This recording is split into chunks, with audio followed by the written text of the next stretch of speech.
Hello friends, अस्सलाम वालेकुम। कैसे हैं आप लोग? I am doctor Shamim Ahmed. Welcome to my channel. आज हम लोग डिस्कस करने जा रहे हैं माइक्रो प्रोसेसर के बेसिक्स का सेकंड पार्ट। इससे पहले वाली वीडियो में हम लोगों ने जनरल माइक्रो प्रोसेसर डिस्कस किया था, क्या-क्या चीज़ें उसके अंदर होती हैं। आज हम लोग 80386 के फीचर्स डिस्कस करेंगे और उसका आर्किटेक्चर, क्योंकि कई लड़के कह रहे थे कि सर कुछ इसमें टर्मिनोलॉजीज़ ऐसी हैं जो समझ में नहीं आती, वो थोड़ा-सा एक्सप्लेन हो जाए, जैसे पेजिंग है, सेगमेंटेशन है, आर्किटेक्चर की जो बाकी सारी चीज़ें। तो हम कोशिश करेंगे कि इसी वीडियो में फीचर्स और आर्किटेक्चर दोनों चीज़ें कंप्लीट हो जाएँ और फीचर्स को हम लोग डिटेल में डिस्कस करेंगे, क्योंकि शॉर्ट में ऑलरेडी मैं एक पहले से वीडियो में बना चुका हूँ। 2-3 वीडियो हैं इनसेम से रिलेटेड, जिसमें 2 इनसेम के वन शॉट्स हैं और बाकी जो टॉपिक्स उन दोनों में रह गए थे उसकी 1-2 वीडियो है। ठीक है? तो उसके अलावा तो वो वीडियो इनसेम की सारे वन शॉट्स हैं उसमें, जो शॉर्ट में यहाँ पे हम लोग डिस्कस करेंगे डिटेल में फीचर्स। एक-एक फीचर क्या करता है, क्या उसका काम होता है। कोशिश करेंगे कि जितना ज़्यादा अच्छे से उसको हम लोग डिस्कस कर सकेंगे वैसा रहे। चलिए, ठीक है? तो अगर आप लोगों ने सब्सक्राइब नहीं किया चैनल को तो आप सब्सक्राइब कर लीजिए और अपने दोस्तों को शेयर कर दीजिए, क्योंकि अभी इनसेम आने ही वाले हैं करीब, है ना? तो ये जो आज का वीडियो ये भी आपके इनसेम के सिलेबस का पार्ट है, क्योंकि इसमें फीचर्स भी हैं आपके उसमें सिलेबस में और उसके अलावा आर्किटेक्चर का डायग्राम भी बहुत आता है इनसेम के एग्जाम में। ठीक है? चलो स्टार्ट करते हैं। हाँ, तो फीचर्स में सबसे पहला फीचर होता है साइज, कि जो माइक्रो प्रोसेसर का वो साइज कितना है। और माइक्रो प्रोसेसर का साइज से मतलब ये है कि एक क्लॉक साइकिल में वो कितना डेटा हैंडल कर सकता है। हैंडल करने से मतलब ये है कि कितना डेटा वो मेमोरी से मंगा सकता है, कितना डेटा मेमोरी को भेज सकता है, या कितना डेटा पे ऑपरेट कर सकता है। सही?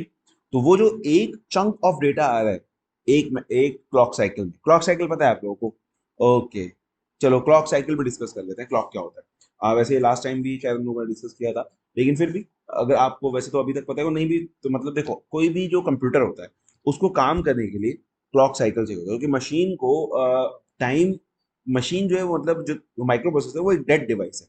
उसको टाइम का पता नहीं, हमको आपको पता है कि हाँ टाइम जा रहा है, हम लोग को एहसास होता है कि हाँ भी टाइम, हम लोग को बैठे हुए काफी देर हो गई और आदमी को एहसास होता है टाइम का, कि वो फील कर सकता है टाइम को। लेकिन माइक्रो प्रोसेसर वो डेड डिवाइस है, वो टाइम को फील नहीं कर सकता। तो उसको टाइम बताने के लिए कि यहाँ पे टाइम कितना हो गया है, कैसे चल रहा है टाइम, उसके लिए उसको क्लॉक देना जरूरी है। क्लॉक से मतलब क्या है कि एक सिग्नल है जो माइक्रो प्रोसेसर को ट्रिगर करता है कि अब आपको अगला काम करना है। सही? जैसे हमने उसको 4+5 करने को दिया, तो 4+5 कब करेगा, या 4 हम उसको कब दे सकते हैं? हमने तो दिया 4 उसकी पिन पे, वो कब लेगा, जब उसके पास ये वाला क्लॉक साइकिल होगा। जब इधर आएगा फिर अगली बार, फिर जब दोबारा से ये लो से हाई जाएगा तो अगला काम करेगा। ऐसे ये क्लॉक क्या करता है, क्लॉक ट्रिगर करता है माइक्रो प्रोसेसर को कि अब अगला काम करना है, अब अगला काम करना है, अब अगला काम करना है। तो हर बार जब ये लो से हाई जा रहा है, ठीक है, डिपेंड कर, वैसे तो डिफरेंट क्लॉक साइकिल्स का भी हमारे पास ऑप्शन होता है कि हम लोग एज ट्रिगर रखते हैं, लेवल ट्रिगर, वो एक अलग चीज है, लेकिन बेसिक कॉन्सेप्ट यही है कि जब भी ये लो से हाई की तरफ जा रहा है तो ये माइक्रो प्रोसेसर को ट्रिगर कर रहा है कि अब तुम्हें अगला काम करना है। तो माइक्रो प्रोसेसर को ये एक तरीके से टाइम का एहसास कराने का काम करता है क्लॉक, कि ठीक है एक क्लॉक साइकिल चला गया, अब अगला काम करो, एक क्लॉक साइकिल चला गया, अब अब अगला काम करो। तो क्लॉक साइकिल पे बहुत ज्यादा डिपेंड करता है स्पीड ऑफ माइक्रो प्रोसेसर। जितने ज्यादा नंबर ऑफ क्लॉक साइकिल्स होंगे एक सेकंड के अंदर, है ना, फ्रीक्वेंसी क्या होती है, नंबर ऑफ क्लॉक साइकिल्स पर सेकंड। तो जितने ज्यादा क्लॉक साइकिल होंगे एक सेकंड के अंदर, जितनी ज्यादा फ्रीक्वेंसी होगी, उतना ज्यादा पावरफुल माइक्रो प्रोसेसर होगा। क्यों क्यों क्योंकि वो जो माइक्रो प्रोसेसर काम करता है क्लॉक साइकिल के टर्म्स में करता है, टाइम के टर्म्स में नहीं करता, है ना। जैसे उसको 4+5, जैसे 32 बिट का माइक्रो प्रोसेसर है, तो उसका मतलब क्या है कि एक क्लॉक साइकिल में 32 बिट का डेटा लेकर के आ जाएगा। ठीक है? तो अगर इसका क्लॉक साइकिल छोटा है, यानी कि फ्रीक्वेंसी इसकी हाई है और इसका बहुत छोटा सा है, फॉर कंपैरिजन कह रहा हूँ कि मान लो जैसे हमारे पास ये है, क्या बोलते हैं, 32 बिट का माइक्रो प्रोसेसर 80386 है, तो अगर ये इसका क्लॉक साइकिल है कुछ फ्यू माइक्रो सेकेंड, है ना, मान लो हमारे पास 1 माइक्रो सेकंड है, 0.5 माइक्रो सेकंड है, और अब जो हमारे पास माइक्रो प्रोसेसर आ रहे हैं, ठीक है, वो 64 बिट के हैं पहली बात तो, और चलो 32 बिट का ही मान लो कि 32 बिट का एक मॉडर्न माइक्रो प्रोसेसर है, जिसकी जो फ्रीक्वेंसी है वो गीगाहर्ट्ज में है। जैसे आपके पास जितने भी मोबाइल फोन इस वक्त में आप लोग स्मार्टफोन यूज कर रहे हैं, उन सब की ऑपरेटिंग फ्रीक्वेंसी गीगाहर्ट्ज में होती है, यानी एक सेकंड में गीगा क्लॉक साइकिल्स हैं उसके अंदर, है ना, 2 giga clock cycle, 1 giga clock cycle, 10 power 9। तो इनका जो क्लॉक पीरियड होगा वो कितना होगा, 1 नैनो सेकेंड। तो अब जो काम हमारा ये माइक्रो प्रोसेसर 1 माइक्रो सेकेंड ले रहा है, वो 1 नैनो सेकेंड में कर दे रहा है, यानी 1000 गुना ज्यादा फास्ट हो गया। तो समझ में आया? तो क्लॉक साइकिल क्या करता है, माइक्रो प्रोसेसर को ट्रिगर करता है अगला काम करने के लिए। ठीक है? तो ये जो 32 बिट माइक्रो प्रोसेसर है, इसका मतलब ये है कि एक क्लॉक साइकिल में 32 बिट का डेटा मेमोरी से एक्सचेंज कर सकता है, 32 बिट के डेटा के ऊपर ऑपरेट कर सकता है। अब ऑपरेशन क्या क्या हो सकते हैं? ऑपरेशन बहुत सारे हो सकते हैं, इंक्रीमेंट है, डिक्रीमेंट है। ज्यादातर जो ऑपरेशन होते हैं या तो होते हैं डेटा ट्रांसफर के, कि आप एक तरफ से डेटा दूसरी तरफ ट्रांसफर कर रहे हैं, या होते हैं अर्थमेटिक और लॉजिकल ऑपरेशन। तो वैसे ही हमारे पास इसका होता है 32 बिट का एएलयू। एएलयू एक हमारी यूनिट होती है माइक्रो प्रोसेसर के आर्किटेक्चर में। लास्ट वीडियो में भी हमने डिस्कस किया था कि एएलयू होता है हमारे पास अर्थमेटिक लॉजिक यूनिट, जो सारे ऑपरेशन करता है। अर्थमेटिक ऑपरेशन कौन से होते हैं? Plus, minus, multiplication, division, increment, decrement, है ना। और लॉजिकल ऑपरेशन होते हैं हमारे पास एंड, और, एक्सॉर, नॉट, नैंड, है ना। ये सारे लॉजिकल जो लॉजिक गेट्स होते हैं वो सारे हमारे लॉजिकल ऑपरेशन होते हैं। तो ये अर्थमेटिक और लॉजिक ऑपरेशन जो है वो कौन करता है? हमारी ये यूनिट होती है अर्थमेटिक लॉजिक यूनिट, ये करती है। तो ये भी कितने बिट की है? 32 बिट की है। ऑब्वियसली बात है, जितने बिट का माइक्रो प्रोसेसर होगा उतने ही बिट का एएलयू होगा हमारे पास, क्योंकि इसीलिए तो हम लोग उसको उतने बिट का माइक्रो प्रोसेसर कह रहे हैं, क्योंकि वो 32 बिट के डेटा के ऊपर ऑपरेट कर सकता है। ऑपरेट मतलब अर्थमेटिक और लॉजिक ऑपरेशन कर सकता है, या डेटा ट्रांसफर ऑपरेशन कर सकता है। ठीक है। तो यहाँ पे जो एएलयू है हमारा अर्थमेटिक लॉजिक यूनिट, वो 32 बिट का होने का मतलब ये कि वो 32 बिट के नंबर को 32 बिट के नंबर के साथ एक क्लॉक साइकिल में ऑपरेट कर सकता है। या तो अर्थमेटिक ऑपरेशन करा लिए, लॉजिकल ऑपरेशन करा लिए। ठीक है। तो ये 32 बिट के नंबर को 32 बिट के नंबर के साथ में multiply, divide, add, subtract, and, और, एक्सॉर, नॉट, जो भी आपको करना है वो सब आप यहाँ कर सकते हैं। लेकिन उससे बड़ा नंबर आप एक क्लॉक साइकिल में नहीं कर पाएंगे। उस ऐसा नहीं है उससे बड़े नंबर हम कर नहीं सकते। उतने जितने भी बड़े नंबर है, उससे बड़ा अगर नंबर 32 बिट का से ज्यादा, अगर 64 बिट का नंबर है, 128 बिट का नंबर है, जितना ही बड़ा नंबर है, तो हम उसको फिर चंक्स में करेंगे। पहले लोअर बाइट लेंगे, फिर उसके आगे वाली बाइट लेंगे, फिर उसके आगे वाली बाइट लेंगे। तो नंबर कितना ही बड़ा ऑपरेट हो सकता है। यहाँ बात हो रही है एक क्लॉक साइकिल की, कि एक क्लॉक साइकिल में कितना बड़ा नंबर हम लोग ऑपरेट कर सकते हैं। ठीक है। तो 32 बिट के एलयू का मतलब क्या है? कि वो एक क्लॉक साइकिल में 32 बिट के नंबर को 32 बिट के नंबर के साथ कोई भी ऑपरेशन आप अर्थमेटिक या लॉजिक ऑपरेशन करा सकते हैं। ठीक है। फिर 8036 has 32 bit address bus. 32 bit के एड्रेस बस का क्या मतलब है ना। एड्रेस बस क्या होती है? लास्ट टाइम पे हमने बसेस डिस्कस की थी कि जितनी ज्यादा बड़ी एड्रेस बस होगी, उतनी बड़ी मेमोरी हम इसके साथ इंटरफेस कर सकते हैं। एड्रेस बस क्या होती है? Number of lines. लाइंस पे क्या जाएगा? जीरो जाएगा, वन जाएगा। तो एड्रेस बस जितनी ज्यादा बड़ी होगी, मान लो हमारे पास, जान लो 2 बिट की एड्रेस बस है अगर, ठीक है। अगर 2 बिट की एड्रेस बस है, इसका मतलब हमारे पास कितनी लोकेशन होती है 2 बिट में? 00011011, है ना। इससे ज्यादा लोकेशन हम लोग एक्सेस कर सकते हैं क्या 2 बिट की एड्रेस बस से? नहीं कर सकते। देखो, मेमोरी में जो स्ट्रक्चर होता है ना, वो ऐसा होता है कि एक तरफ हमारे पास एड्रेस होते हैं और दूसरी तरफ हमारे पास डेटा होता है। और मेमोरी की हर लोकेशन कितने बिट की होती है भाई? लास्ट वीडियो में बताया था, मेमोरी की हर लोकेशन कितने बिट की होती है? एवरी लोकेशन कंटेन्स 8 बिट्स और 1 बाइट कहते हैं इसको, है ना। 8 बिट का हमारा एक बाइट होता है, 1 बाइट। ठीक है। तो मेमोरी की हर लोकेशन में 1 बाइट होता है, सही। तो अगर 2 बिट की एड्रेस बस है हमारे पास, तो हम कितनी लोकेशन एक्सेस कर सकते हैं? हम लोग सिर्फ 4 लोकेशन एक्सेस कर सकते हैं, है ना। एड्रेस हमें अलग अलग देने ना। देखो, 2 बिट की एड्रेस बस का क्या मतलब है? एड्रेस एक्चुअली स्विच हो रहा है। यहां से हमारे पास ये 2 लाइन आ रही है, मान लो, ठीक है। अब ये 2 लाइन इन 4 लोकेशन को ही सिलेक्ट कर सकती है, सही है। हमारे पास क्या होंगे? स्विचेस होंगे हमारे पास, डिफरेंट डिफरेंट, है ना। तो डिफरेंट डिफरेंट जो स्विचेस होंगे, अब वो स्विचेस के अकॉर्डिंग ये जो 2 लाइन है, यहाँ पे हमारे पास 4 ट्रांजिस्टर्स होंगे, सही। तो 4 ट्रांजिस्टर के अकॉर्डिंग ये जो है इसको ऑपरेट करेगा। ये देखेगा, अगर ये 00 है इसका मतलब ये वाली लोकेशन हमारी ऑन होनी है, 01 है इसका मतलब ये वाली लोकेशन। आपने मल्टीप्लेक्सर पढ़ा होगा आप लोगों ने लास्ट टाइम पे, या फिर डिकोडर पढ़ा होगा, है ना। डीएलडी में, digital electronics and logic design, जो आपका सब्जेक्ट था, उसमें मल्टीप्लेक्सर होता है, डीमल्टीप्लेक्सर होता है, डिकोडर होता है हमारे पास, है ना। तो वैसे ही यहाँ पे अगर आप देखें तो एक डिकोडर के थ्रू हमने यहाँ जितनी लाइन दी है उसको हम एक डिकोडर में डाल रहे हैं, और इन सारी लोकेशन में से कोई एक लोकेशन हम लोग सेलेक्ट कर रहे हैं। समझ में आई बात? तो एड्रेस बस क्या करती है? एड्रेस बस एड्रेस लेके जाती है, और एड्रेस जो है वो डिपेंड करेगा कि कितनी बड़ी एड्रेस बस है। जितने ज्यादा बिट की एड्रेस बस होगी, उतने ज्यादा एड्रेसेस हमें मिलेंगे। जैसे 2 बिट की एड्रेस बस में हमें सिर्फ 4 एड्रेसेस मिल सकते हैं। तो 2 बिट की बस में कितने एड्रेस होंगे? 4। 3 बिट की बस में कितने एड्रेस होंगे? देखो, 3 बिट की अगर हमारे पास एड्रेस बस है, तो ये कॉम्बिनेशन होंगे हमारे पास 000 001 001 010 फिर आगे क्या होगा? 100, उसके आगे 101 110, फिर 111। ठीक है। तो 3 बिट की एड्रेस बस में कितने कॉम्बिनेशन हो गए हमारे पास? 8 कॉम्बिनेशन।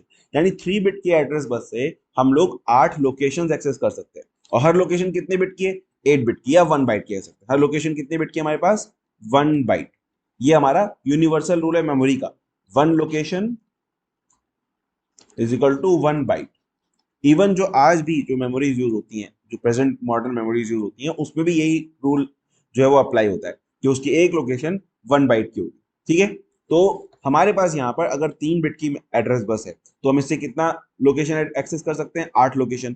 और 8 लोकेशन में हर लोकेशन 1 बाइट की, इसका मतलब कितना लोकेशन, कितना मेमोरी हम लोग एक्सेस कर सकते हैं, 8 बाइट। तो अगर 3 बिट की एड्रेस बस है तो 8 बाइट की मेमोरी एक्सेस कर सकते हैं। 2 बिट की एड्रेस बस है तो सिर्फ 4 बाइट की मेमोरी हम लोग एक्सेस कर पाएंगे। समझ में आ रही है बात? तो जितनी ज्यादा बड़ी एड्रेस बस होगी उतनी ज्यादा बड़ी मेमोरी हम लोग एक्सेस कर सकते हैं। तो यहाँ पे हमारे पास एड्रेस बस कितने बिट की है, 32 बिट की। और इसका जो सिंपल फॉर्मूला क्या है, 2 की पावर n। ठीक है, 2 की पावर n है, एन जहां पे n क्या है, number of bits, bits in address bus. Address bus हमारी कितनी बड़ी है ये n डिफाइन कर रहा है। अगर ये 8 बिट की है तो 256 लोकेशन हम लोग एक्सेस कर सकते हैं। अगर ये 2 बिट की है तो 4 लोकेशन एक्सेस कर सकते हैं। और अगर ये 32 बिट की है तो 2 की पावर 32 इक्वल्स टू व्हाट, 2 की पावर 32 क्या होता है, 2 की पावर 32 होता है 4 गीगा, 4 GB। अब 4 गीगा और एक लोकेशन है बाइट 1 बाइट की, तो 4 GB हो गया हमारे पास। समझ में आई बात? देखो 2 की पावर 10 को हम लोग कहते हैं किलो, 1 किलो, है ना। यहाँ पे डिजिटल में हमारे पास नॉर्मल जो हम लोग डेसिमल नंबर सिस्टम यूज करते हैं उसमें 10 10 को कहते हैं किलो, 10 6 को कहते हैं हम लोग मेगा, है ना। लेकिन कंप्यूटर्स में हमारे पास सारे का सारा काम 2 की पावर्स में हो रहा है क्योंकि हम लोग बाइनरी में डील कर रहे हैं। 2 की पावर में काम होने की वजह से अब यहाँ जो सारी चीजें होंगी हमारी 2 की पावर्स में होंगी। तो 2 की पावर 10 होता है किलो, 2 की पावर 20 होता है मेगा, 2 की पावर 30 होता है गीगा, 2 की पावर 40 होता है टेरा, 2 की पावर 50 होता है पेटा हमारे पास। ठीक है, तो ये हम लोग का है। तो अगर 2 की पावर 10 किलो है, 20 मेगा है और 30 गीगा है, तो 30 में क्या हो जाएगा हमारे पास, 2 की पावर 32 क्या होगा, 2 की पावर 2 मल्टीप्लाई बाय 2 की पावर 30, यानी कि 4 गीगा। और एक लोकेशन की 1 बाइट की, इसलिए 4 GB की मेमोरी हम लोग एक्सेस कर सकते हैं अपने 80386 से। क्यों एक्सेस कर पा रहे हैं, क्योंकि 32 बिट की एड्रेस बस है। क्लियर हो गया? एड्रेस बस का क्या मतलब है, जितनी बड़ी एड्रेस बस होगी, एड्रेस देखो ये वाइवा का भी क्वेश्चन होता है क्लासिक, कि वो आपसे पूछेगा फीचर्स बताओ, आपने बताया कि सर इसकी 32 बिट की एड्रेस बस होती है, तो वो कहेगा कि आप 32 बिट की एड्रेस बस से क्या मतलब है, एड्रेस बस से क्या फर्क पड़ता है। तो आप उसको क्या बताएंगे कि एड्रेस बस से क्या फर्क पड़ेगा। तो अगर एड्रेस बस बड़ी, तो आपका आंसर यही होगा उसमें, सर जितनी बड़ी एड्रेस बस होगी उतनी ज्यादा मेमोरी, उतनी ज्यादा बड़ी मेमोरी हम लोग इंटरफेस कर सकते हैं अपने माइक्रो प्रोसेसर के साथ। स्पीड से इसका कोई ताल्लुक नहीं है, स्पीड से इसका कोई ताल्लुक नहीं है, इसका ताल्लुक मेमोरी की कैपेसिटी से, मेमोरी के साइज से। जितनी बड़ी एड्रेस बस उतनी बड़ी मेमोरी हम लोग इसके साथ इंटरफेस कर सकते हैं। समझ में आ रही है बात? तो यहाँ पे हमारे पास, जैसे आपने देखा भी होगा आपके फोन्स में भी आते हैं ना, अगर मतलब नॉर्मल आप फोन लें तो उसमें एक्सटर्नल मेमोरी का भी ऑप्शन होता है। अब तो खैर कम हो गया, लेकिन पहले क्योंकि जब मेमोरी इंटरनल कम होती थी तो नॉर्मली एक्सटर्नल मेमोरी का ऑप्शन होता था कि आप इसमें मेमोरी कार्ड लगा सकते हैं। It is expandable up to 256 GB, it is expandable up to 512 GB। ठीक है, तो वो उसका एक लिमिट है कि वो बस उतना एक्सपेंड कर सकते हैं, आप उससे ज्यादा एक्सपेंड नहीं कर सकते। क्यों? क्योंकि उसके पास लिमिट है एड्रेस बस की। एड्रेस बस की अगर हमारे पास एड्रेस जैसे यहाँ पे 32 बिट की है तो यहाँ 4 GB मैक्सिमम मेमोरी है, इससे आप कम लगा सकते हैं। आप 2 GB की लगा सकते हैं, 1 GB की लगा सकते हैं, 512 MB की लगा सकते हैं, कोई प्रॉब्लम नहीं है। लेकिन 4 GB मैक्स है, इससे ज्यादा आप नहीं लगा सकते। तो वैसे ही उन फोन्स पे हम लोग क्या कर रहे हैं, टेक्नोलॉजी डिफरेंट है लेकिन टर्मिनोलॉजी सेम है। आप मतलब एसेंस उसका सेम है कि हम लोग के पास जो ऑप्शन है, कैपेसिटी है, वो एक लिमिट तक है, उससे कम की मेमोरी हम लोग यूज कर सकते हैं, उससे ज्यादा की मेमोरी यूज नहीं कर सकते। ठीक है, तो एड्रेस बस समझ में आया? एड्रेस बस से क्या होगा, जितनी बड़ी एड्रेस बस होगी उतनी बड़ी मेमोरी हम लोग इंटरफेस कर सकते हैं अपने माइक्रो प्रोसेसर के साथ। ठीक है, उसके बाद आता है 32 बिट की data bus. 32 bit data bus का क्या मतलब है कि एक बार में 32 बिट का डेटा मेमोरी से ला सकता है। बस क्या कर रही है, बस का काम क्या होता है, लाना ले जाना। एड्रेस बस हमारी एड्रेस लेके जा रही है, डेटा बस क्या लेके जाएगी, डेटा लेके जाएगी। लास्ट टाइम हमने सिस्टम बसेस में डिस्कस भी किया था। ठीक है, तो ये 32 बिट का मतलब ये है कि ये एक बार में मेमोरी से 32 बिट की का डेटा उठा करके लाएगी। ठीक है, अब ये 32 बिट का डेटा लाने के लिए, है ना, उसको 4 लोकेशन लगेंगी। अगर पूरी 32 बिट का डेटा ला रहा है, क्योंकि एक लोकेशन में कितना डेटा है, एक लोकेशन में 8 बिट का डेटा है, 1 लोकेशन 1 बाइट, तो 1 बाइट की वजह से 8 बिट का डेटा है। तो यहाँ पे 4 लोकेशन उसको लगेंगी 32 बिट का डेटा लेने के लिए। सही है, लेकिन जरूरी नहीं है कि हम हमेशा 32 बिट का डेटा हमें चाहिए हो। कभी हमें 8 बिट का डेटा भी चाहिए हो सकता है, कभी 16 बिट का भी चाहिए हो सकता है, कभी 32 बिट का भी चाहिए हो सकता है, डिपेंड करता है डेटा का साइज कैसा है। ठीक है, तो डेटा जिस टाइप का होगा उतना साइज उसका हम लोग को लगेगा। तो यहाँ पे ये जो एक कैच है यहाँ पे डेटा बस में, कि 32 बिट की डेटा बस है हमारे पास, लेकिन मेमोरी में जो एक लोकेशन है वो 8 बिट की है, ठीक है। तो अब मेमोरी क्या करती है, जैसे पहले हम लोग ने मतलब पहले डिस्कस किया था कि पहले एड्रेस जाता है, उसके बाद डेटा आता है वहां से, अगर हम रीड कर रहे हैं तो, और अगर हम राइट भी कर रहे हैं तो पहले एड्रेस जाएगा, उसके बाद डेटा जाएगा, ठीक है। तो अब मेमोरी ने एक बार में आपसे एड्रेस लिया, अब अगली बार में वो डेटा दे रही है, तो आप उसको 4 एड्रेस एक साथ तो नहीं दे सकते ना, एक एड्रेस से निकाल के वो यही एक डेटा आपको देगी। तो इसकी वजह से यहाँ 32 बिट के डेटा बस की वजह से हमें क्या करना पड़ता है, फिर 4 मेमोरी लगानी पड़ती है बजाय एक मेमोरी के। इसको कहते हैं हम लोग मेमोरी बैंकिंग। तो मेमोरी बैंकिंग का कॉन्सेप्ट ये है कि आप, क्योंकि आपको ज्यादा डेटा चाहिए, तो जितना ज्यादा डेटा चाहिए उतने ज्यादा आपको मेमोरी बैंक्स लगाने पड़ेंगे वहां पे, ठीक है। इसका एक minute lecture particular memory banking के ऊपर अपलोड करेंगे, ठीक है, जिसमें हम लोग मेमोरी बैंकिंग समझेंगे, कैसे हम लोग जो है डिफरेंट बैंक्स के थ्रू डेटा लेते हैं। वैसे मैंने वन शॉट वाली वीडियो में शायद एक्सप्लेन किया भी होगा, आप लोग चाहे वहां पर भी उसको देख सकते हैं, वरना तो हम लोग अलग से भी इसको डिस्कस कर लेंगे, मेमोरी बैंकिंग का कॉन्सेप्ट क्या होता है, ठीक है। पिन डायग्राम वाले उसमें देख लेंगे, चलो ठीक है। तो अब इसके बाद क्या है, डेटा बस समझ में आए। 32 बिट का डेटा बस का मतलब क्या है कि 32 बिट का डेटा एक बार में ट्रांसफर हो सकता है मेमोरी से एल माइक्रो प्रोसेसर, या माइक्रो प्रोसेसर मेमोरी, या माइक्रो प्रोसेसर आईओ में भी, ठीक है। डेटा बस का मतलब ये है कि 32 बिट का डेटा एक बार में एक क्लॉक साइकिल में ट्रांसफर हो सकता है, ठीक है। उसके बाद अच्छा, इसका ताल्लुक स्पीड से है। डेटा बस का ताल्लुक जो है डेटा बस का जो रिलेशन है वो माइक्रो प्रोसेसर की स्पीड से, क्योंकि जितना ज्यादा बड़ी डेटा बस होगी उतना ज्यादा डेटा ट्रांसफर होगा, उतना जल्दी डेटा हमारा ट्रांसफर हो जाएगा, ठीक है। तो स्पीड जो है माइक्रो प्रोसेसर की वो दो चीजों पर डिपेंड करती है, ठीक है। ये भी एक क्लासिक वाइवा क्वेश्चन होता है, ठीक है। तो स्पीड माइक्रो प्रोसेसर की दो चीजों के ऊपर डिपेंड करती है। पहली चीज है क्लॉक फ्रीक्वेंसी, दूसरी चीज है डेटा बस, ठीक है। क्लॉक फ्रीक्वेंसी और डेटा बस, इन दो चीजों पे सिर्फ डिपेंड करेगी कि माइक्रो प्रोसेसर कितना फास्ट काम कर रहा है, सही। चलिए फिर आते हैं एड्रेस पाइपलाइनिंग। एड्रेस पाइपलाइनिंग में क्या होता है, इसका जब टाइमिंग डायग्राम वाला आप वो देखेंगे, और टाइमिंग डायग्राम जो मैंने एक वीडियो अलग से टाइमिंग डायग्राम के ऊपर बनाई हुई है, उसको अगर आप देखेंगे तो उसमें आपको ज्यादा समझ में आएगा एड्रेस पाइपलाइनिंग क्या होती है। यहाँ पे मैं आपको बता देता हूँ कि हमारे पास हर मशीन साइकिल में, जैसे मैंने आपको बताया क्लॉक साइकिल होता है, तो दो क्लॉक साइकिल का एक मशीन साइकिल बनता है, दो क्लॉक साइकिल का एक मशीन साइकिल बनता है। ऐसा समझो कि एक मशीन साइकिल में दो क्लॉक साइकिल होते हैं, तो पहले क्लॉक साइकिल में एड्रेस जाता है और दूसरे क्लॉक साइकिल में डेटा आ जाता है वहां से। तो एक मशीन साइकिल में हमारा कंप्लीटली डेटा ट्रांसफर हो जा रहा है मेमोरी से माइक्रो प्रोसेसर के थ्रू, ठीक है, ऐसा समझो। अच्छा, एड्रेस पाइपलाइनिंग का क्या है, यहाँ तो ये था कि भाई इसमें हमने एड्रेस दिया T1 में, जैसे दो मशीन साइकिल है हमारे पास, उसमें T1 T2 है, एक मशीन साइकिल है हमारा, एक यहाँ से मैं सब इसको डिलीट करता हूँ, एक मशीन साइकिल है हमारा ऐसे, और इसमें हमारे पास दो क्लॉक साइकिल्स हैं, ठीक है, ऐसे दो क्लॉक साइकिल। तो इस एक क्लॉक साइकिल में हमने यहाँ से एड्रेस बस पे एड्रेस दे दिया, ठीक है। और यहाँ पे जब ये अगला मशीन साइकिल शुरू हो तो हमने अगला एड्रेस दिया, ठीक है। अगला एड्रेस दे रहे हैं हम लोग अगले डेटा के लिए, और यहाँ पे हमने ये वाला एड्रेस दिया था, तो इसका डेटा मेमोरी ने हमें यहाँ पे ला करके दे दिया, ऐसे, ठीक है। तो अब कभी कभी क्या होता है कि ये मेमोरी लेट भी हो सकती है और ये डेटा थोड़ा लेट हो जाएगा। तो अगर ये डेटा यहाँ पे इसने डिलीवर नहीं किया और ये डेटा आने में ये इधर की तरफ आ गया, तो अब ये क्योंकि इस मशीन साइकिल के लास्ट तक ये डेटा इसको नहीं मिला, तो अभी अगला एड्रेस इसके ऊपर नहीं रख सकता, उसकी वजह से यहाँ पे क्या होगा, वेट स्टेट हो जाएगी, और इस वाली मशीन साइकिल में माइक्रो प्रोसेसर कोई एड्रेस नहीं देगा और उधर से कोई नया डेटा नहीं आएगा, क्योंकि ये पुराना वाला डेटा ही इस मशीन साइकिल को खा गया, ठीक है। तो इसको कहते हैं नॉन पाइपलाइनिंग। पाइपलाइनिंग में हम लोग क्या करते हैं, पाइपलाइनिंग में हम लोग यहाँ जो एड्रेस हमने दिया था, तो T2 में ही हम लोग चेंज कर देते हैं एड्रेस, जो इसी मशीन साइकिल 1 जो है हमारी, ये मशीन साइकिल 2 है, तो इसी मशीन साइकिल का ये T1 है, ये T2 है, ये इसका T1 है, ये इसका T2 है, मान लो ऐसे अगर ये जा रहा है हमारे पास, ठीक है। तो इसके T2 में ही हम अगला एड्रेस दे देते हैं अपने इसको, ठीक है। तो उसकी वजह से क्या होता है कि डेटा भले यहाँ से थोड़ा लेट भी होगा, अगर यहाँ पे भी आ रहा है तब भी मेमोरी को अगला एड्रेस मिल चुका है, अगला एड्रेस मिल चुका है, तो फौरन वो अगला डेटा देना स्टार्ट करेगा, और हो सकता है इस मशीन साइकिल के एंड से पहले ही ये वाला डेटा हमारा हमको मिल जाए। तो इसमें क्या होगा, वेट स्टेट्स कम हो जाती है, और मतलब एक एफिशिएंट वे है डेटा ट्रांसफर का। तो इसको हम लोग कहते हैं एड्रेस पाइपलाइनिंग। एड्रेस पाइपलाइनिंग में क्या होगा कि अगले मशीन साइकिल का जो एड्रेस है, अगले मशीन साइकिल में या अगले डेटा का जो डेटा अगले मशीन साइकिल है, तो अगले डेटा का जो एड्रेस है वो हम इसी मशीन साइकिल के T2 स्टेट में दे रहे हैं।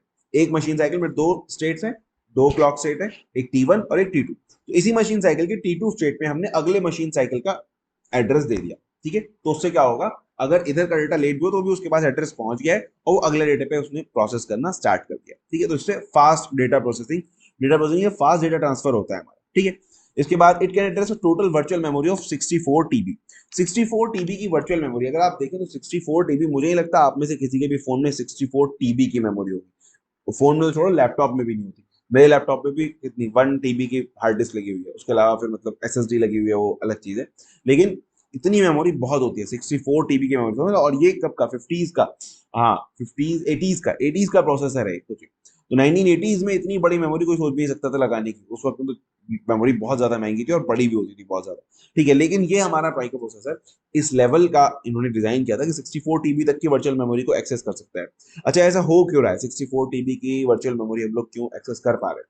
तो एक्चुअल में इसमें जो सेगमेंट्स हैं, ठीक है, सेगमेंट क्या होता है, मान लो फाइल समझ लो, ठीक है, तो इसमें जो फाइल्स है, फाइल समझते हैं ना, तो सेगमेंट जिसको एक लेमन फाइल कहता है, उसको कंप्यूटर इंजीनियरिंग सेगमेंट्स कहते हैं। तो एक फाइल इसमें मैक्सिमम 4 जीबी की हो सकती है, क्योंकि हमारा जो ऑफसेट एड्रेस है, यानी कि इसमें हमारे पास दो चीजें होती है। प्रोटेक्शन मैकेनिज्म यहाँ पे दिया है कहीं, ऑफसेट एड्रेस, चलो एड्रेस ट्रांसलेशन में वो आएगा, कोई बात नहीं। चलो मैं एक, देखो हमारे पास ऑफसेट एड्रेस होता है, ऑफसेट एड्रेस, और एक होता है बेस एड्रेस। ठीक है, हमारा जो डेटा होता है वो सेगमेंट्स में होता है। सेगमेंट मतलब फाइल में। तो मान लो ये कोई एक फाइल है, ठीक है, तो जो फाइल है वो कहीं ना कहीं मेमोरी में होगी। तो हम लोग जो डेटा देते हैं वो एग्जैक्टली डेटा की लोकेशन नहीं देते, एग्जैक्ट डेटा का एग्जैक्ट एड्रेस नहीं देते, बल्कि हम डेटा का देते हैं ऑफसेट एड्रेस। हम ये बताते हैं कि जो ये जो डेटा है हमारा, ये फाइल से के स्टार्टिंग से कितना ऊपर है। मान लो फाइल अगर 0 से स्टार्ट हो रही है, फॉर एग्जाम्पल 0 से स्टार्ट हो रही है और डेटा हमारा 8 पे, तो हम इसको देंगे भी 8 लोकेशन वाला डेटा चाहिए। और अगर हमारी फाइल 10 से स्टार्ट हो रही है मान लो, तो हम ऑफसेट कितना देंगे इसको, तब भी हम इसको जो है ऑफसेट 8 ही देंगे। ठीक है, क्योंकि ये चेंज नहीं हो रहा, फाइल का बेस एड्रेस चेंज हो रहा है लेकिन फाइल में डेटा की लोकेशन चेंज नहीं हो। समझ लो, जैसे कि हमारे पास मान लो कोई बुक है, कोई बुक में डिफरेंट डिफरेंट चैप्टर्स हैं, और हर चैप्टर 100 पेज का है। ठीक है, तो अगर हमें ये पता है कि हमें फिफ्थ चैप्टर का 10वां पेज चाहिए, हर चैप्टर 100 पेज का, तो टोटल 1000 पेज की बुक होगी। तो अगर हमारे पास फिफ्थ चैप्टर का हमें 10वां पेज चाहिए, तो उसकी ऑफसेट लोकेशन चेंज नहीं होगी, भले ही हम लोग जंबल कर दें। मान लो उसमें हमने चैप्टर आगे पीछे कर दिए पूरी बुक में, पहला चैप्टर पहले, उसके बाद 5वां चैप्टर, उसके बाद तीसरा चैप्टर, उसके बाद चौथा चैप्टर, उसके बाद 10वां चैप्टर, ऐसे करके कुछ भी जंबल्ड है। लेकिन चैप्टर जो है वो इंटैक्ट है। तो हमेशा जो उसकी लोकेशन है, पेज की जो लोकेशन है, वो चैप्टर के रिस्पेक्ट में सेम रहेगी, कि 5वें चैप्टर का 10वां पेज है। अब बुक का कोई भी पेज हो सकता है, बुक आप स्टार्टिंग से खोल रहे हैं, तो पहले के बाद अगर 5वां चैप्टर है तो 100 के बाद ही ये 100 से शुरू होगा 5वां चैप्टर। समझ में आई बात?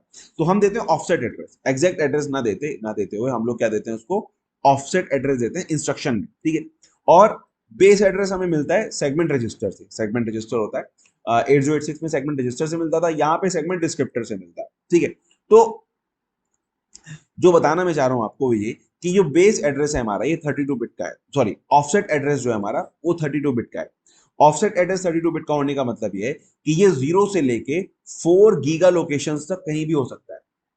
मतलब जो ऑफसेट एड्रेस है वो 32 बिट का है, तो 32 बिट का मतलब क्या है, 2 की पावर 32 लोकेशन। ठीक है, 2 की पावर 32 मतलब 4 गीगा लोकेशन।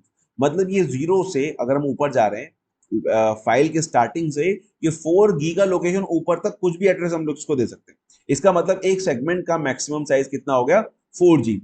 तो अगर एक सेगमेंट का मैक्सिमम साइज 4 GB है, ठीक है, तो हमारे पास टोटल कितने सेगमेंट है, टोटल हमारे पास सेगमेंट होते हैं 16। 16 टोटल सेगमेंट, 16 14 10 14 बिट हमारे पास सेगमेंट सेलेक्ट करने के लिए होती है। ठीक है, सेलेक्टर्स होते हैं हमारे पास, तो 14 बिट्स हमारे पास होती है सेगमेंट सेलेक्ट करने की। तो 2 की पावर 14 सेगमेंट्स हैं हमारे पास टोटल। कितने सेगमेंट्स हैं, 2 की पावर 14 सेगमेंट्स हो सकते हैं कंप्लीट। और एक सेगमेंट कितने बिट का है, 4 GB का हो सकता है। तो टोटल मेमोरी कितनी हो गई यहाँ से, 2 की पावर 14 मल्टीप्लाई बाय 2 की पावर 32, 4 GB होता है 2 की पावर 32, तो ये कितना हो गया, 2 की पावर 48, और 2 की पावर 48 होता है 64 TB। समझ में आई बात? तो ये यहां से हमारे पास, ठीक है, तो 48 ही हो रहा है ना, हाँ मतलब जो भी है देख लेंगे, और थोड़ा बहुत आगे पीछे भी रहेगा तो भी उसको हम लोग कर सकते हैं। 64 TB 46 होता है, सॉरी 46 क्यों है, क्योंकि हमारे पास 40, ओहो सॉरी, मैंने यहाँ ये 14 लिखा था ना मैंने, हाँ, तो 2 की पावर 14 है यहाँ। तो 2 की पावर 14 मिलकर 2 की पावर 32 इज इक्वल टू 2 की पावर 46, और 2 की पावर 46 होता है 64 TB। तो इस तरह से हमारी जो टोटल वर्चुअल मेमोरी हम इससे एक्सेस कर सकते हैं वो 64 TB की। ऑब्वियसली बात है कि हम लोग ऐसा नहीं करते हैं, मतलब virtual memory actually virtual memory realize होती है सेकेंडरी मेमोरीज के थ्रू, जो हमारी हार्ड डिस्क होती है, एसएसडीज होती है, तो उनके थ्रू वर्चुअल मेमोरी होती है। देखो जो मेन मेमोरी हम लोग यहाँ पे बात कर रहे हैं, जो जैसे 32 बिट की हमारे पास ये है, तो ये जो मेमोरी की बात हो रही है 4 GB ऑफ फिजिकल मेमोरी, ये रैम की बात हो रही है, ठीक है। फिजिकल मेमोरी जो है हमारे पास वो कौन सी है, रैम। कभी भी आप चाहे अगर कंप्यूटर में, अपने लैपटॉप में, अगर आप अपने माई माई कंप्यूटर जो होता है उसकी आप प्रॉपर्टीज खोल के अगर आप देखेंगे तो उसमें दिखाएगा फिजिकल मेमोरी कितनी है उसकी, राइट। तो वो फिजिकल मेमोरी जो है वो एक्चुअली क्या है, उसकी रैम है, रैम की बात हो रही है। तो ये जो मेमोरी की हम बात कर रहे हैं यहाँ पर 64 GB, ये क्या है, ये हमारी रैम की बात हो रही है। तो कोई भी अगर फिजिकल मेमोरी हम लोग बात कर रहे हैं तो वो रैम की बात हो रही है। और ये जो वर्चुअल मेमोरी है, इसको, इसका मतलब है इसको हम लोग सेकेंडरी मेमोरीज जो होती है, ठीक है, जो एसएसडी हार्ड डिस्क होती है, उनको यूज करके हम लोग इसको रियलाइज करते हैं। वो एक अलग टॉपिक है, कभी बाद में डिस्कस करेंगे।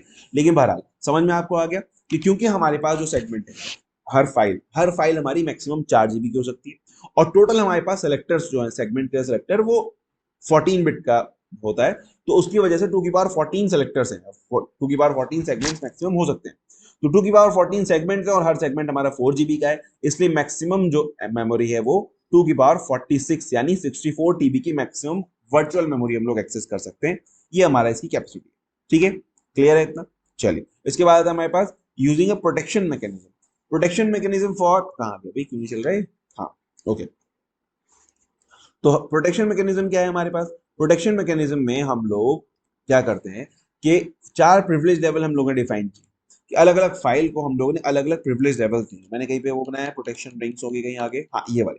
तो हमने क्या किया है कि 4 प्रिविलेज लेवल हम लोगों ने रखे, और अलग अलग फाइल को अलग अलग प्रिविलेज लेवल हमने दिया। 8086 में ये फीचर हमारे पास नहीं था। 8086 के बाद सबसे कमर्शियली सक्सेसफुल प्रोसेसर हमारा 8086 था। तो 8086 में ये फीचर हमारे पास नहीं था, ठीक है, कि वहां पे हमने प्रिविलेज लेवल फाइल्स के डिफाइन नहीं किए थे।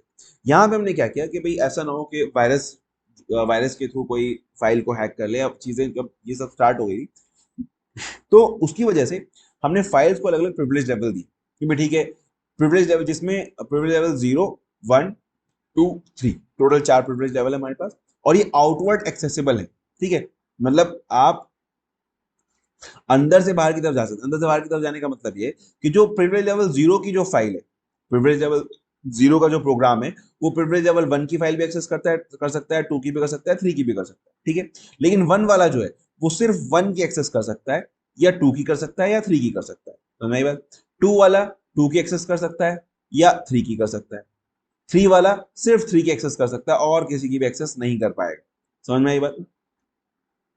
क्या कहना चाह रहा हूं, मैं ये बता रहा हूं आप लोग को कि कोई भी प्रोग्राम वो जिस प्रिविलेज लेवल पे है, अपने से कम प्रिविलेज लेवल, कम प्रिविलेज यानी न्यूमेरिकली हायर प्रिविलेज लेवल, यानी कम प्रिविलेज वाले को तो फाइल को एक्सेस कर सकता है, या अपनी बराबर प्रिविलेज वाली फाइल को एक्सेस कर सकता है, अपने से ज्यादा प्रिविलेज वाली फाइल को एक्सेस नहीं कर पाएगा।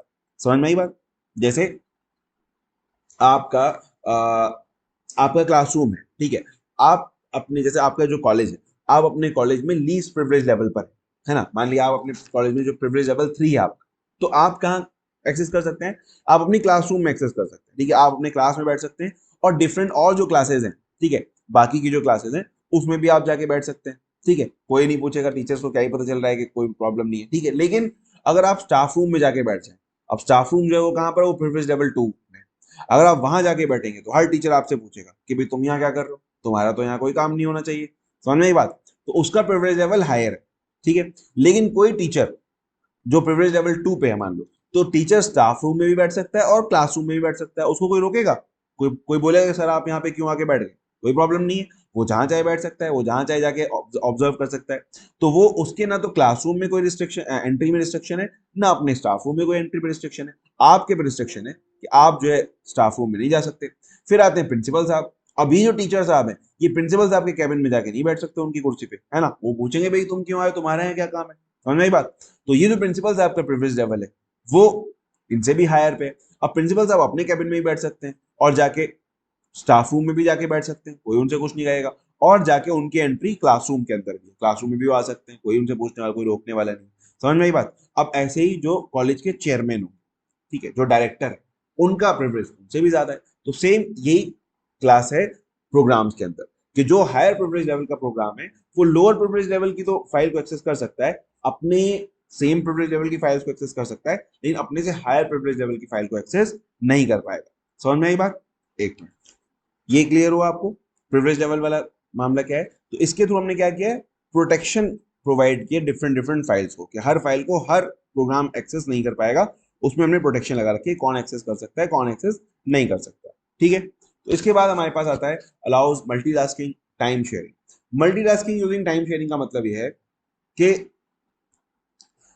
मल्टीटास्किंग का मतलब तो आपको पता ही है कि एक ही बार में डिफरेंट डिफरेंट टास्क होते हैं। अब तो बकायदा आपको याद, खैर आपको याद नहीं होगा कि सैमसंग के फोन्स पहले बहुत हैंग करते थे, तो फिर जो उन्होंने एक नया फोन निकाला था तो उसकी स्पेशलिटी उन्होंने ये बताई बकायदा कि उनके ऐड में उन्होंने ये चीज रखा था कि कितना भी मल्टीटास्क हो, कितने भी आप सारे एक साथ ऐप खोल लीजिए, फोन हैंग नहीं करेगा। ठीक है, तो मल्टीटास्किंग उसी को कहते हैं कि हम एक साथ आप कितने ऐप्स चला सकते हैं, एक साथ कितने प्रोग्राम्स आप रन कर सकते हैं अपने माइक्रो प्रोसेसर के ऊपर। ठीक है, तो ये यूजिंग टाइम शेयरिंग का मतलब क्या है? टाइम शेयरिंग का यूजिंग का मतलब ये है कि multitasking is a myth. Simple, समझ में आई बात? Multitasking is a myth. ऐसा नहीं है कि साइमल्टेनियसली सारे टास्क नहीं चल रहे। क्या कर रहा है हमारा माइक्रो प्रोसेसर?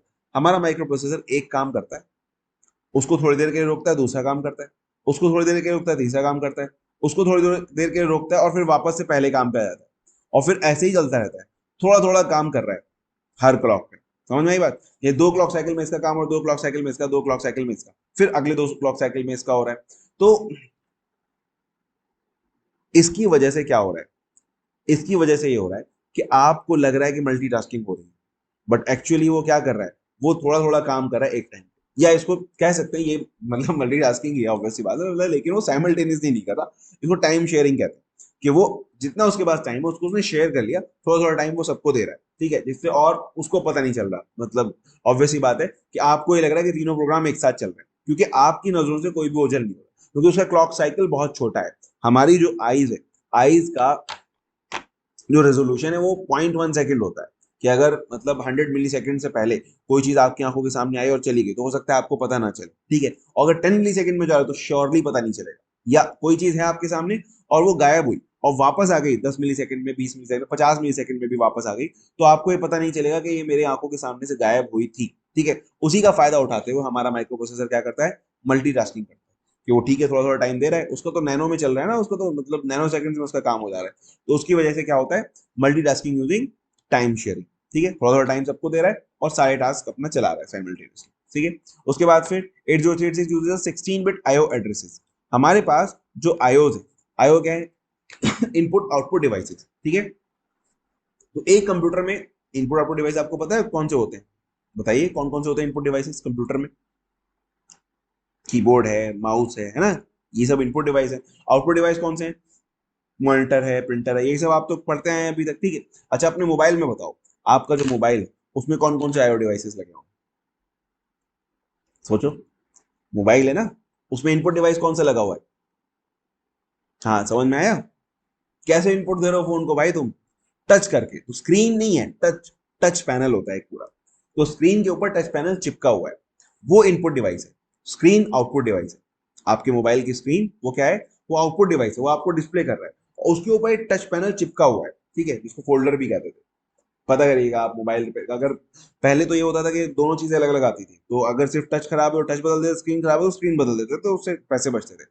अब लेकिन ज्यादातर कंपनीज ऐसा कर रही है कि सब दोनों के जैक एक साथ मर्ज कर देते हैं, तो एक भी चीज खराब हुई तो दोनों आपको चेंज करने पड़ेंगे। अगर आपने मोबाइल रिपेयर कराया होगा अभी तक तो शायद आपको ये चीज पता चली होगी। तो बहरहाल, ऊपर एक टच पैनल लगा होता है जो ट्रांसपेरेंट होता है, उसके थ्रू हम लोग इनपुट दे रहे हैं, तो वो क्या है हमारा, वो इनपुट डिवाइस है। उसके अलावा और क्या इनपुट डिवाइस होता है मोबाइल के अंदर? हाँ बताओ। कैमरा। कैमरा आपका इनपुट डिवाइस है, क्यों? क्योंकि कैमरे से आप बाहर की चीज, बाहर की इमेज को जो है कैप्चर कर रहे हैं, और वो फोन के अंदर जा रही है ना, तो इमेज जो है वो फोन के अंदर जा रही है, तो वो कैसा हो गया, इनपुट डिवाइस हो गया, फोन को इनपुट दे रहे हैं ना हम लोग। उसके अलावा और कौन सा इनपुट डिवाइस होता है? माइक होता है आपका, क्या आप उसके थ्रू अपनी आवाज फोन के अंदर डाल रहे हैं। सेम वे में अब आउटपुट पे आ जाइए आप। आउटपुट में क्या है, एक तो स्क्रीन है हमारी, और स्पीकर हमारा आउटपुट डिवाइस है ना। उसके अलावा और क्या हो सकता है, आपका फ्लैश लाइट, वो एक आउटपुट डिवाइस हो सकती है। और उसके अलावा आपके पास है यूएसबी पोर्ट, वो पोर्ट है, वो आईओ पोर्ट है, जिससे आप डिफरेंट इनपुट डिवाइसेस और आउटपुट डिवाइसेस को कनेक्ट कर सकते हैं। समझ में आई बात? तो ये सब हमारे पास क्या है, आईओ डिवाइसेज एंड डिफरेंट। तो लेकिन अगर जैसे मैंने अभी बात की तो 2-3 इनपुट 2-3 आउटपुट डिवाइसेस में हमारा काम खत्म हो जाता है। मोबाइल में थोड़ा और ज्यादा होता है कि हर सेंसर एक इनपुट डिवाइस है, हर सेंसर किसी न किसी चीज को सेंस कर रहा है और इनपुट दे रहा है माइक्रो प्रोसेसर को। तो मोबाइल में और थोड़े से सेंसर्स लगे होते हैं, तो वो जाके बहुत होगा तो 10-12-15 मुश्किल से जो है वो इनपुट डिवाइसेस आउटपुट डिवाइसेस बैठेंगे। बहुत होगा 20-25 बैठ जाएंगे। जैसे अभी एक कार आई थी, मतलब कॉन्सेप्ट कार उन्होंने डिजाइन की है, अभी लॉन्च नहीं किया, बना लैब में। तो उसमें उन्होंने कितना 58 या 48 कुछ सेंसर्स लगाए थे, सोनी वाले कुछ बना रहे थे उसको, है ना। तो जितने सेंसर्स होते हैं वो सब के सब क्या है, इनपुट डिवाइसेस। तो हमारे पास यहाँ पे अब हर एक इनपुट डिवाइस को एक्सेस करने के लिए उसका एड्रेस होना चाहिए, सही। तो यहाँ पे हमारे पास टोटल 16 बिट के आईओ एड्रेस है। और 16 बिट का आईओ एड्रेस होने का मतलब क्या है कि 16 बिट में हमारे पास 2 की पावर 16 कॉम्बिनेशन होंगे, यानी 65,536 आईओ डिवाइसेस हम लोग इससे कनेक्ट कर सकते हैं। 65,536 आईओ डिवाइसेस आप कनेक्ट कर सकते हैं। इतने डिवाइसेस कहाँ से लाओगे कनेक्ट करने के लिए? नहीं, देखो, जब बहुत इतनी भी जरूरत पड़ जाती है कभी कभी। जब देखा आपने ऐसे बहुत बड़े होटल्स होते हैं, उनके अंदर फायरवर्क्स होते हैं, या उसके अलावा जैसे बुर्ज खलीफा पे जो वो है फाउंटेन वर्क्स है, कि एक के बाद एक फाउंटेन जो है वो चल रहा है, ठीक है। तो उसको कौन कंट्रोल कर रहा है? वो सब कंट्रोल हो रहा है ना, वो सब के सब। तो वो जब इतने हजारों की तादाद में हमारे पास फाउंटेन्स लगे हुए हैं, या हजारों की तादाद में हमारे पास फायर क्रैकर्स लगे हुए हैं, तो उनको कंट्रोल करने के लिए भी तो हमें कंप्यूटर चाहिए ना। कोई आदमी थोड़ी वहां बैठ के बटन दबाता रहेगा कि हाँ आप ये वाला फव्वारा ऑन करें, ये वाला फव्वारा ऑन करना है। तो हमारी बात, तो उसकी वजह से इतने सारे आईओ डिवाइसेस हम लोग इससे कनेक्ट कर सकते हैं, कैपेसिटी हमारे पास है।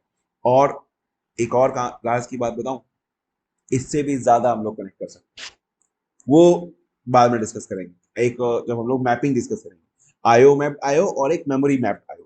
तो अगर हम मेमोरी मैप्ड आईओ यूज करें तो हम लोग 4 गीगा आईओ डिवाइसेस तक कनेक्ट कर सकते हैं, ठीक है। चलो, वो खैर, लेकिन यहाँ पे हमें अगर हम लोग आईओ एड्रेसेस की बात करें तो 16 बिट के इनपुट आउटपुट एड्रेसेस होते हैं, यानी हम लोग 65,536 इनपुट आउटपुट डिवाइसेस कनेक्ट कर सकते हैं अपने 80386 के साथ, ठीक है। चलो, लास्ट फिर दो बचे हमारे पास। It works on 16, 20, 25 and 33 megahertz clock frequencies, ठीक है।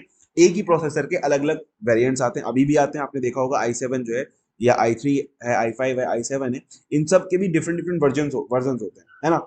जैसे एक यू प्रोसेसर आता है नॉर्मल इंटेल, अब तो खैर 14 जनरेशन में कुछ चेंज किया इन्होंने, अल्ट्रा वगैरह आ गया। उससे पहले 12th जनरेशन तक, 13 जनरेशन तक ये था कि जो लो एंड वाला प्रोसेसर, लो पावर वाला होता था, वो यू होता था, उसकी फ्रिक्वेंसी कम होती थी। फिर एक जो नॉर्मल होता था वो एम होता था, और उससे हाई वाला होता था उसमें एच होता था, कि एच उसके लास्ट में एच होता था सीरियल नंबर में, जिससे पता चलता था ये गेमिंग क्लास का, मतलब ये हाई परफॉर्मेंस वाला। तो उसका क्या होता था, फ्रिक्वेंसी डिफरेंट होती, जो कम पावर वाला है उसकी कम फ्रिक्वेंसी, जो ज्यादा पावर उसकी ज्यादा फ्रिक्वेंसी होती।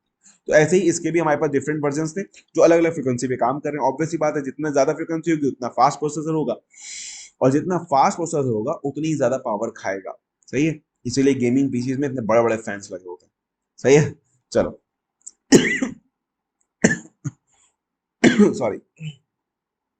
It use 3 stage instruction pipeline. ये भी मैंने इंस्ट्रक्शन साइकिल में लास्ट वीडियो में डिस्कस किया था, कि पहले हमारी एक इंस्ट्रक्शन फेच होती है, फिर डिकोड होती है, फिर एग्जीक्यूट होती है। पाइपलाइनिंग में हम लोग क्या करते हैं, हम लोग एक साथ लगा देते हैं इंस्ट्रक्शंस को एक साथ लगाने का मतलब ये है कि एक, जैसे मान लो ये क्लॉक साइकिल्स है हमारे, ठीक ठीक है। ये वाला हमारा क्लॉक साइकिल 1 है, ये वाला क्लॉक साइकिल 2 है, ये वाला क्लॉक साइकिल 3 है। तो 1 में एक इंस्ट्रक्शन फेच हुई, मान लो इंस्ट्रक्शन 1 हमारी यहाँ पे फेच हुई, ठीक है। तो 2 में क्या होगी, 2 में हमारे पास ये डिकोड होगी, डिकोड 1, और 3 में ये एग्जीक्यूट होगी, ठीक है, एग्जीक्यूट 1। फेच का मतलब है मेमोरी से निकल रही है इंस्ट्रक्शन, ठीक है, मेमोरी के अंदर स्टोर्ड है ना, प्रोग्राम सारे मेमोरी में स्टोर होते हैं। तो वहां से पहले निकालेंगे इंस्ट्रक्शन को, फिर क्या करेंगे, उसको डिकोड करेंगे। माइक्रो प्रोसेसर देखेगा ये इंस्ट्रक्शन कहना क्या चाह रही है, क्यों वहां तो 0 और 1 सेव है ना। तो उन 0-1 के कॉम्बिनेशन को टेबल से मैच करेगा वो, और देखेगा इस 0-1 के कॉम्बिनेशन का क्या मतलब है। इसका मतलब ऐड है, इसका मतलब सब्ट्रैक्ट है, इसका मतलब मल्टीप्लीकेशन है, इसका मतलब एंड है, और है, क्या है इसका मतलब आपसे, है ना। तो उसको डिकोड करेगा वो, ठीक है। उसके बाद जब डिकोड हो गया उसका, तो अगले क्लॉक साइकिल में उसको एग्जीक्यूट कर देगा, क्या भाई ठीक है, अच्छा ये करना पता चल गया, चलो कर देते हैं, खत्म बात, ठीक है। तो ये फेच, डिकोड और एग्जीक्यूट, ऐसे करके 3 क्लॉक साइकिल इसको लगेंगे। तो अब क्या होगा, जब ये यहाँ पे फेच हो गया, अब जब ये डिकोड हो रहा है तो अगली इंस्ट्रक्शन फेच हो जाएगी, फेच 2, ठीक है। क्या होगी, अगली इंस्ट्रक्शन फेच हो जाएगी। तो और जब ये एग्जीक्यूट हो रही हो तो अगली इंस्ट्रक्शन डिकोड हो जाएगी, जो हमारे पास फेच हो गई, अब वो डिकोड हो जाएगी, और जब ये एग्जीक्यूट हो रही है और ये डिकोड हो रही है तो अगली इंस्ट्रक्शन फेच हो जाएगी, यानी कि फेच 3। तो अब अगर आप यहां देखें तो हम एक क्लॉक साइकिल में 3 इंस्ट्रक्शन पे काम कर रहे हैं। एक इंस्ट्रक्शन एग्जीक्यूट हो रही है, दूसरी इंस्ट्रक्शन डिकोड हो रही है, और तीसरी इंस्ट्रक्शन फेच हो रही है। समझ में आई बात? तो इन 3 साइकिल में हमारी अगर आप देखें तो इन 3 साइकिल में एक इंस्ट्रक्शन एग्जीक्यूट हुई, इन 3 साइकिल में एक इंस्ट्रक्शन एग्जीक्यूट हुई, क्योंकि यहाँ पे फेच हो रही थी, यहाँ पे डिकोड, यहाँ पे एग्जीक्यूट। लेकिन अब इससे अगले जितने भी साइकिल होंगे उन सब में एग्जीक्यूट होती चली जाएगी, क्योंकि उसके अगले साइकिल में सेकंड इंस्ट्रक्शन एग्जीक्यूट होगी, उसके अगले साइकिल में ये थर्ड इंस्ट्रक्शन एग्जीक्यूट हो जाएगी। तो शुरुआत में एक इंस्ट्रक्शन को एग्जीक्यूट होने में 3 साइकिल लगते हैं, उसके बाद में फिर सारी इंस्ट्रक्शन क्या होगी, हर साइकिल में एक इंस्ट्रक्शन एग्जीक्यूट हो रही होगी। समझ में आई बात? तो इसको हम लोग कहते हैं इंस्ट्रक्शन पाइपलाइनिंग। इससे पहले तो हमारा एड्रेस पाइपलाइन वो अलग चीज है। इंस्ट्रक्शन पाइपलाइनिंग में क्या है, हम लोग एक ही टाइम में एक क्लॉक साइकिल में 3 इंस्ट्रक्शन पे काम कर रहे हैं। एक एग्जीक्यूट हो रही है, उससे बाद वाली डिकोड हो रही है, उसके बाद वाली फेच हो रही है हमारा। सही? तो ये होता है हमारा 3 स्टेज पाइपलाइन कहते हैं हम लोग। ठीक है, तो ये टोटल मिला के हमारे जो है वो 11 फीचर्स हो गए, जो कि काफी है, मतलब फीचर्स लिखने के लिए इतने फीचर्स काफी है। बाकी फिर आता है सेगमेंट आर्किटेक्चर। आर्किटेक्चर भी डिस्कस करना था हम लोग को इसमें। चलो ठीक है, अभी ये वाली वीडियो मेरे ख्याल से अच्छी खासी लंबी हो गई, तो आर्किटेक्चर नेक्स्ट वीडियो में डिस्कस करते हैं। ठीक है, तो इसको एक अगर यहाँ तक समझ में आया आपको, हमने ये सारे फीचर्स आज डिस्कस किए हैं इसमें, तो ये फीचर्स अगर आपको समझ में आए बहुत अच्छी बात है। अगर कहीं कोई कंफ्यूजन है तो आप मुझसे कमेंट में पूछ सकते हैं कि भाई ये चीज समझ में नहीं आई, या ये मैंने हो सकता है मैंने गलत भी बोल दिया, फ्लो में मैं इधर उधर निकल जाता हूँ तो अगर कोई चीज गलत हो गई तो आप मुझे कमेंट सेक्शन में बता सकते हैं। कोई चीज आपको नहीं समझ में आई तो आप मुझसे पूछ सकते हैं वहां पर, मैं ऑब्वियसली वहां पे आपको जवाब दे दूंगा, कोई चीज ऐसी होगी तो। या आपको लगता है कि इसमें कोई फीचर मैंने मिस कर दिया तो भी उसको हम लोग डिस्कस कर सकते हैं कमेंट बॉक्स। ठीक है, तो आपको कैसा लगा ये लेक्चर वो आप मुझे कमेंट करके बताइए। बाकी इसको शेयर कर दिए, और अगर ये वीडियो समझ में आएगी तो अगली वीडियो जो आर्किटेक्चर वाली उसको आप देख सकते हैं। ठीक है, चलो मिलते हैं अगली वीडियो में, तब तक के लिए बाय।